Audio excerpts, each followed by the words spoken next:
আসসালামু আলাইকুম। আচার তৈরি করতে আর খেতে দুইটাই পছন্দ করি। তবে ঈদের ঝামেলার কারণে আচারটা বেশি করে তৈরি করতে পারিনি। আমাদের এলাকার আম প্রায় শেষের দিকে। এখন আমি আমার পছন্দের একটা আচার তৈরি করে নিব। ১ কেজি আম খোসাসহ এভাবে কেটে নিয়েছি আর আমগুলো এভাবে একটু কেচে নিয়েছি যাতে করে এর মধ্যে তেল মশলা ভালো করে ঢুকতে পারে। এবার আমি ১ চা চামচ লবণ, 1/4 কাপ ভিনেগার আর পরিমাণ মতো লবণ দিয়ে এই আমগুলোকে ভিজিয়ে রাখবো। এই আমগুলো লবণ ভিনেগার মিশ্রিত পানিতে ভিজিয়ে রাখার ফলে আচার করার সময় আমগুলো গলে যাবে না। এবারে আমি সবকিছু ভালো করে মিশিয়ে রেস্টে রাখবো ২-৩ ঘন্টা। ফিরে এসেছি ২-৩ ঘন্টা পর। আমি আমগুলোর পানি ঝরিয়ে এগুলো একটা কাপড় দিয়ে ভালো করে মুছে নিয়েছি যাতে করে এর সাথে কোনো পানি না থাকে। আপনারা এই কাজটা সুতি কোনো কাপড় কিংবা টিস্যু দিয়েও করতে পারেন। এবার আমি একটা মশলার পেস্ট বানিয়ে নিব।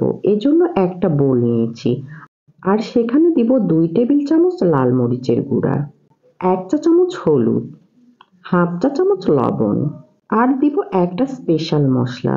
এখানে আছে ১ চা চামচ জিরা, ১ চা চামচ ধনিয়া, ১ চা চামচ মৌরি ও ১ চা চামচ পাঁচফোড়ন। এগুলো আমি ভেজে গুঁড়া করে নিয়েছি। আর দিব ২ টেবিল চামচ বাটা সরিষা। সরিষার বদলে আপনার কাসুন্দিও দিতে পারেন। আর দিব ১ টেবিল চামচ আদা রসুন বাটা। এবার ২ টেবিল চামচ হোয়াইট ভিনেগার দিয়ে সবগুলো উপকরণ ভালো করে মিশিয়ে একটা পেস্ট বানিয়ে নেব। আমি মশলার পেস্ট বানিয়ে নিয়েছি। এবার আমি চুলায় একটা প্যান বসিয়ে সেখানে ১.৫ কাপ সরিষার তেল দিব। এবার আমি আগে যে মশলার পেস্ট তৈরি করেছিলাম সেটা এখানে দিয়ে দিব। এই পর্যায়ে তেলটা বেশি গরম করা যাবে না। তেলটা বেশি গরম করলে মশলাটা পুড়ে যেতে পারে।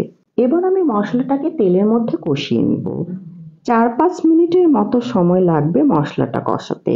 তবে মশলাটা পুড়িয়ে ফেলা যাবে না। মশলাটা পুড়ে গেলে আচারটা খেতে তিতা লাগবে। মিনিট ৪ কষানোর পর আমার মশলাটা কষানো হয়ে গিয়েছে। এবার আমি এখানে আমগুলো দিয়ে দিব। তারপর মশলার সাথে আমগুলোকে ভালো করে মিশিয়ে নিব। এই পর্যায়ে চুলার তাপটা লোতে থাকবে।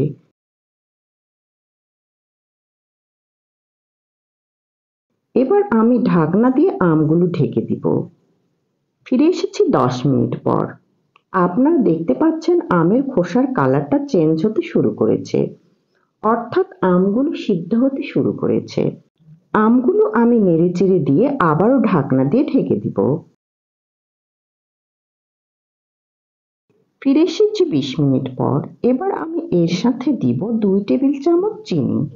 চিনিটা অপশনাল, আপনারা চাইলে নাও দিতে পারেন। তবে চিনি দিলে আচারটা মিষ্টি হবে না কিন্তু এর টেস্ট ভালো আসবে।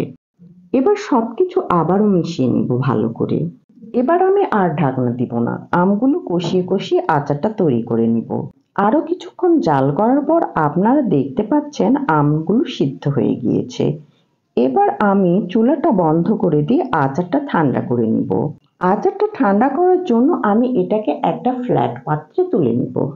তৈরি হয়ে গেল আমার ভীষণ মজাদার কাঁচা আমের টক ঝাল আচার। এই আচারটা রোদে দেওয়ার কোনো ঝামেলা নেই। এই আচারটা ভাত কিংবা খিচুড়ির সাথে খেতে ভীষণ ভালো লাগে। আমার রেসিপিটা যদি ভালো লেগে থাকে প্লিজ একটা লাইক করে চ্যানেলটা সাবস্ক্রাইব করবেন আর পেজটাকেও ফলো করবেন। আল্লাহ হাফেজ।